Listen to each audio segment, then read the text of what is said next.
Transforming. The goal with transforming is we want to take these tables and we want to denormalize them. So if we have table A, that represents these two columns. We have table B, represents these two columns, and so forth. So we want to create one giant spreadsheet so that we can do pivot tables and analysis and so forth. So one giant sheet. As we are denormalizing the data, this is where we also deal with all of the major issues. So we have cleaning, which means that we have to take out duplicate values. We have to look for duplicate values, see whether they mean something.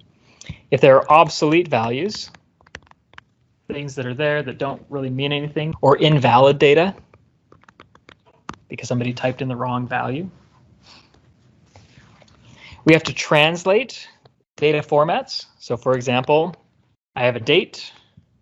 I want to translate that into a common format, so 2019-07-08. Dates are the worst. We'll talk about those in a sec. We're also going to filter the data. So we focus on the things that matter. So remove irrelevant data.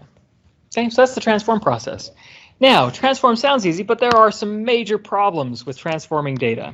Let's talk about the top five data quality issues. When we talk about data quality, data has to be in a certain format in order for it to be useful. If there's a lot of garbage in there, or a lot of data that's invalid or doesn't match, it's not going to work the way that it's supposed to. Number one, dates. Dates are the most common problem that you're ever going to run into. So let's look at this. Dates. I have a date, 7/8/2019. What is that date? If we're in the US, it's July 8th. If we're in the European Union, we're August 7th, because they do the day month instead of month day. All right, if we're using the ISO standard, International Standards Organization, it's going to be stored as 2019-07-08, assuming it's July 8th. If you're doing dates in Excel, how does Excel store dates? So they used to store it as like 8 Joule 2019, or sometimes they'll do the 7/8/19, or the way that Excel stores dates is it actually stores them as a 5-digit number. It's like 23,178. Which is the number of days that have passed since, I think it's January 1st, 1970. Well, it's some arbitrary date. So Excel uses that to be able to translate the format so that it can say this is July 8th and not get confused by all those different things. If you ever take a date column in Excel and convert it to text, this is what you'll get. So Excel just messes up dates all over the place. But again, it's a regional thing. Different regions of the world will format it incorrectly. Microsoft has moved very much in the direction of universal dates. If you use Outlook, for example, you notice the dates are in this format instead of the traditional one, because they are trying to address some of these data quality issues. But dates are really a problem. Other things that you have to deal with. Number two, numbers. You wouldn't think numbers would be a problem when you're dealing with numerical data. But is that a 1 or an L? Or a capital I? Is that a 0 or an O? Depending on the font, some fonts are really terrible at being able to decipher these. And some fonts will actually try and make a distinction, like you'll use the European hash mark. So they put tails on all the numbers or slashes through the numbers to distinguish 0s and 1s and 7s versus 1s. Yeah, so 2 or Z. This is why I like the European marks. Although why do they cross the Z and not the 2? That doesn't make any sense. Anyways, to tell numbers and letters. Have you ever tried to type somebody's guest Wi-Fi password, like from their router, and you're like, because they've got capitals and lowercase, you don't know if it's a letter or a number, and you're like, yeah, I'll try. And then you try the next comment and the next comment until you finally get it. So numbers can be problematic. 7 or 7. Okay, remember, computers treat individual values as individual values. They don't get context like we do. They can't say, they're all the same thing. They say, no, this written out is different from that written out. So numbers can be problematic in terms of interpreting the numbers and making sure that they work. Along those same lines, we have issues with localization, meaning characters that are specific to different regions of the world. Okay, you've got an A. An A seems like an innocent enough character, except when you're writing it in Spanish or an Eastern European language, or a U in German with an umlaut over it. It has a very different sound. It's a w sound. In fact, they have that in Spanish sometimes too.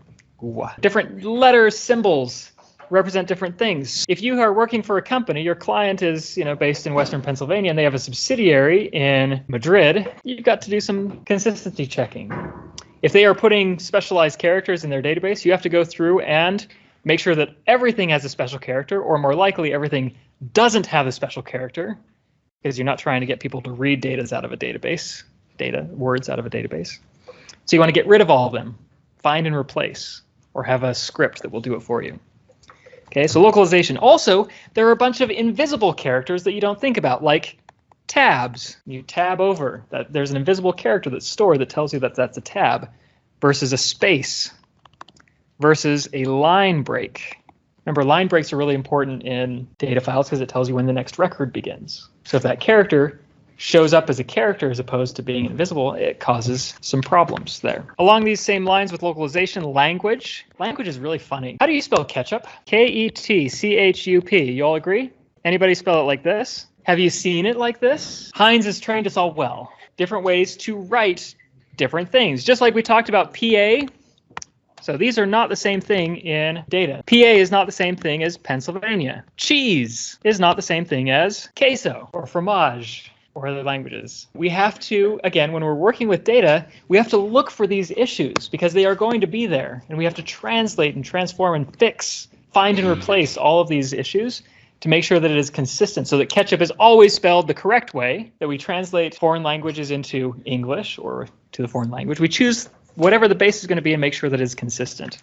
And the worst problem of all is humans, because humans are prone to error. Okay, this is why we try and automate a lot of interactions between people and computers.